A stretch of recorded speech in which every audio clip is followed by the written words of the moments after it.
Sekarang manusia memperkatakan hal akan muncul Dajjal. Pak Ustaz, apakah ciri-ciri pengikut Dajjal sudah muncul di dunia? Yang dikatakan sekarang sudah ada pengikutnya dari golongan homoseks, LGBT, lesbi, pemimpin yang zalim, golongan Syiah, Yahudi munafik, talam dua muka. Mohon pencerahan Ustaz untuk dikongsi bersama jamaah. Bila dia kata hak, maka itu batil. Bila dia kata batil, maka itu hak. Itu ciri sifat daripada Dajjal. Dia tunjuk langit ya sama imtiri, turun hujan. Dia tunjuk bumi ya ardi umbuti, tumbuh tanaman. Dia tunjuk mayat ya mayat mayat hidup. Orang sangka ini mukjizat, padahal ini adalah perbuatan yang dimurkai Allah. Maka jangan terpukau menengok dia berjalan di atas air. La tartar, jangan kau terpukau tertipu. Idza ra'aitar rajul, bila kau tampak ada orang yatiru fil hawa, terbang di atas awan, yamshi 'alal ma, berjalan di atas air. La tartar, jangan tertipu, kerana syaitan pun mampu melakukan itu. Tapi pandanglah pada istiqamahnya di jalan Allah. Pandanglah pada istiqamahnya salat berjamaah. Kerana sekarang sudah banyak Dajjal yang asli belum muncul, tapi cucu cicit Dajjal, kaki tangan Dajjal sudah bermunculan datang. Dia kata ini LGBT baik, dia bagi Nobel LGBT, dia bagi penghargaan LGBT, dia iklankan merata-rata tempat. Maka Dajjal sudah muncul. Maka syarat kita selamat daripada Dajjal lakukan 3. Yang pertama, baca surah Al-Kahfi malam Jumaat, pagi Jumaat, petang Jumaat. Baca awal surah Al-Kahfi 10 ayat bila mampu hafazkan anak-anak kita. Yang ketiga, sebelum salam, Allahumma inni a'udzubika min azabi jahannam wa min azabil qabri wa min fitnatil mahya wal mamat wa min syarri fitnatil masihid Dajjal.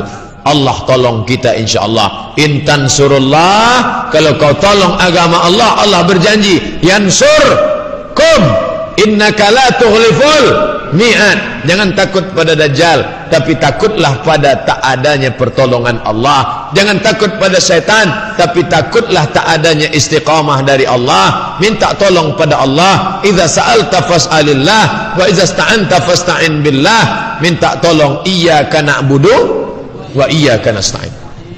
Allah berjanji, Allah tak pernah ingkar janji.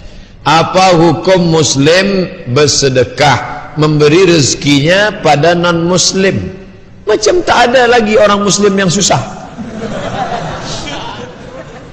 Masalah memberi sedekah pada non muslim boleh. Dalilnya mana? Asma non muslim datang menjumpai Asma punya bunda, bundanya non muslim, menjumpai Asma muslimah. Asma takut nak berjumpa dengan mak ibundanya.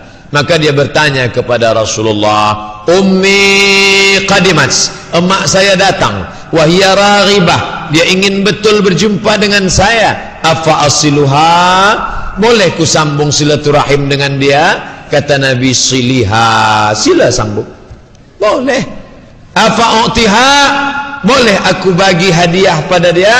Kata Nabi, i'tiha. Itulah dalil boleh membagi daging kurban pada non muslim. Jangankan sedekah, daging kurban boleh engkau bagi. Jadi kalau ada orang berkata Islam ini ekstrim, Islam ini teroris, Islam ini menerikan kebencian, siapa yang berbeza dengan engkau, pancung kepalanya, bakar rumahnya, ambil bininya. Siapa yang berkata macam ini? Ini bukan Islam. Islam wa ma arsalnaka illa rahmatan lil alamin. Maka Islam datang membawa kedamaian.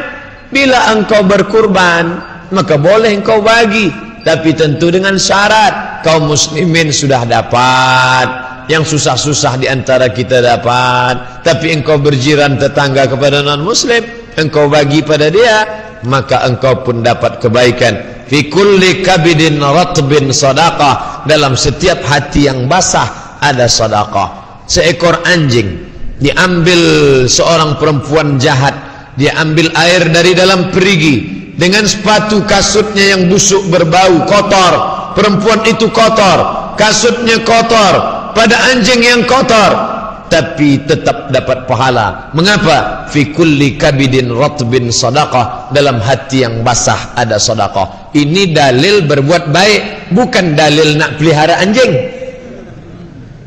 Jadi sekarang banyak jamaah yang pandai membolak-balik ceramah ustaz. Saya tak ingin ceramah saya ini dia cut, dia potong, lepas itu dia besok berdalil ini dalil memelihara anjing. Adapun orang yang memelihara anjing, sesiapa maniqtana kalban, siapa yang memelihara anjing, maka setiap hari pahalanya dikurangi sebesar Bukit Uhud. Bukit Uhud itu panjangnya 7 km. Satu hari 7 km, 7 km. Amal dia sebesar bisul. Maka setiap hari minim hilang amal sama sekali. Malaikat tidak masuk ke dalam rumah bila di rumah itu ada patung dan anjing. Bukan malaikat takut pada anjing, malaikat tak mau satu majlis dengan anjing. Anjing herder kah, anjing kampung kah, anjing pudel kah, malaikat tak mau masuk. Tapi yang tak masuk tu malaikat rahmat, malaikat maut masuk. Jika masjid jaraknya 15 menit jalan kaki dan surau 3 menit dari rumah, mana sebaiknya saya datang? Tak tengok minit, maka mana yang dekat itu engkau buat. Tapi surau yang dekat ini tak ada kajian, masjid ada kajian, majlis ilmu, datang. Yang penting jangan sampai surau musalla kosong daripada solat berjamaah. Kalau masjid surau kosong daripada jamaah, istahwadzat alaihimus syayatin, satu kampung itu diganggu syaitan. Jangan heran bapak setan, ibu keganggu syaitan, anak pun cakap macam syaitan. Sebab apa? Sebab meninggalkan solat berjamaah. Buat solat berjamaah, selepas itu pergi ke masjid, ada kajian tabligh akbar besar, maka ini amat sangat baik. Bila ada solat 5 waktu tapi tak ada solat Jumat, namanya musalla. Bila ada solat 5 waktu, ada solat Jumat, namanya masjid jami'. Ini masjid jami', maka disebut masjid jami' kampung baru. Dulu semasa mazhab Syafi'i, satu negeri hanya ada solat Jumat satu, maka disebut masjid yang ada solat Jumatnya itu masjid jami'.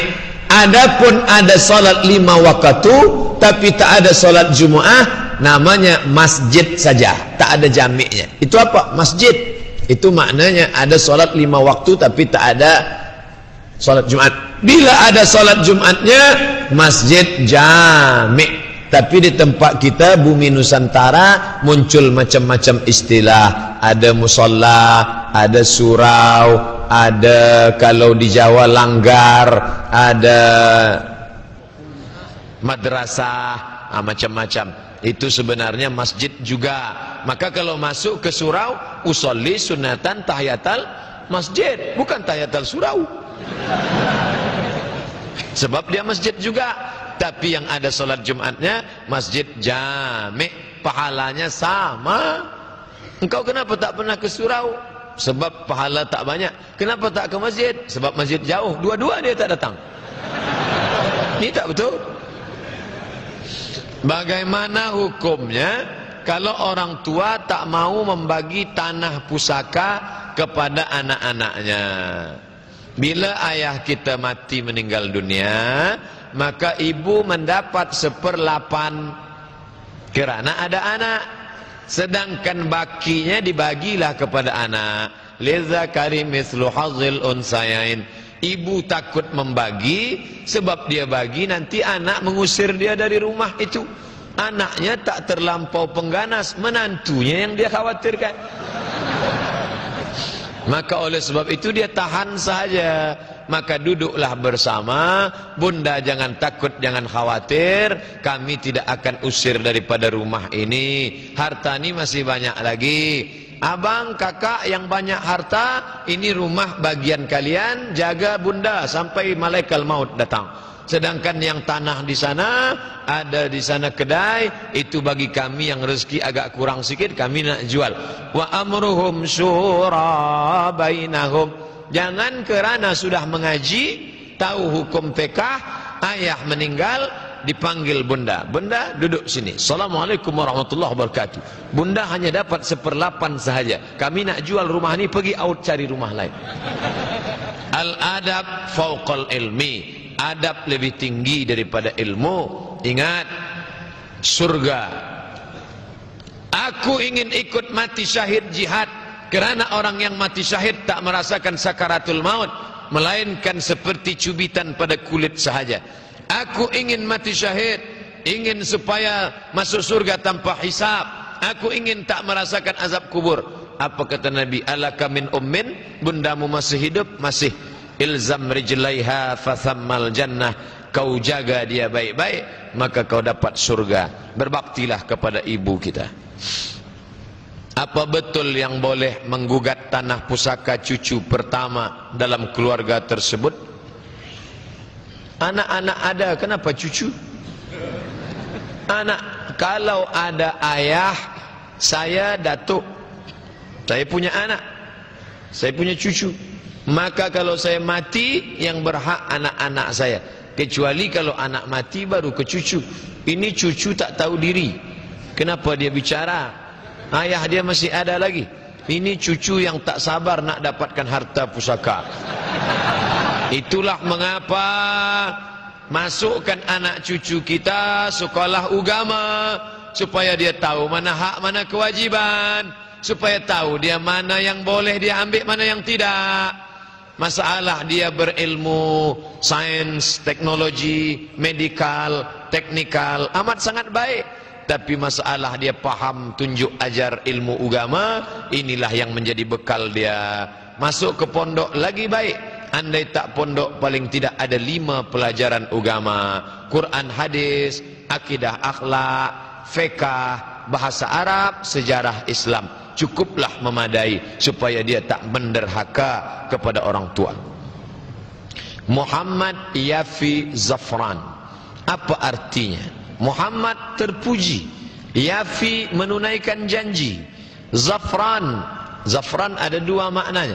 Kalau pakai huruf za, Zafran, orang yang beruntung. Kalau pakai zai ain, Za'faran, minyak wangi. Nak pakai Zafran atau Zafran, kerana orang barat dia tulis Zafran, tulis Latin Zafran. Sebenarnya Arabnya saya tengok Za'faran. Maka yang awak maksud Zafran atau Za'faran. Kalau Zafran beruntung, Za'faran minyak wangi. Zafran Za'faran beruntung sebab dapat minyak wangi. Elok dua-duanya.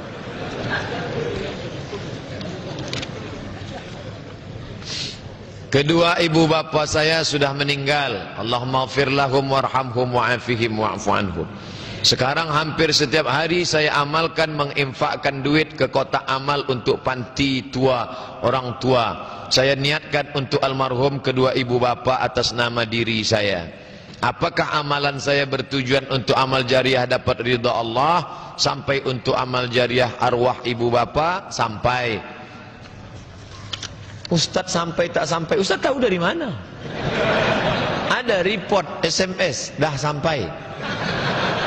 Datanglah saat berjumpa kepada baginda Rasul sallallahu alaihi wasallam.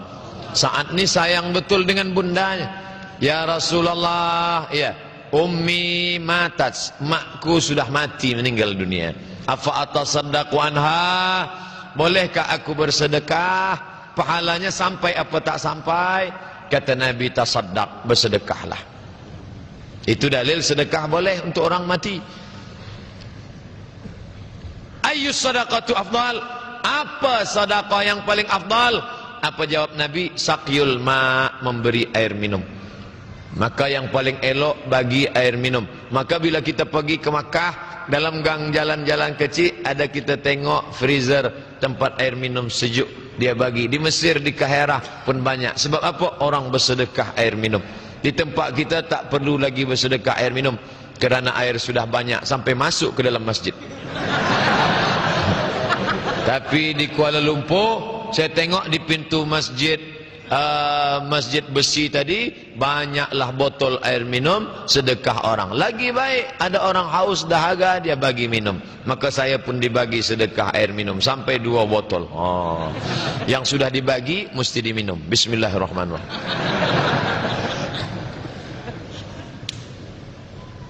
Kenapa Nabi sebut sakyul ma air minum? Kerana gurun pasir panas dahaga.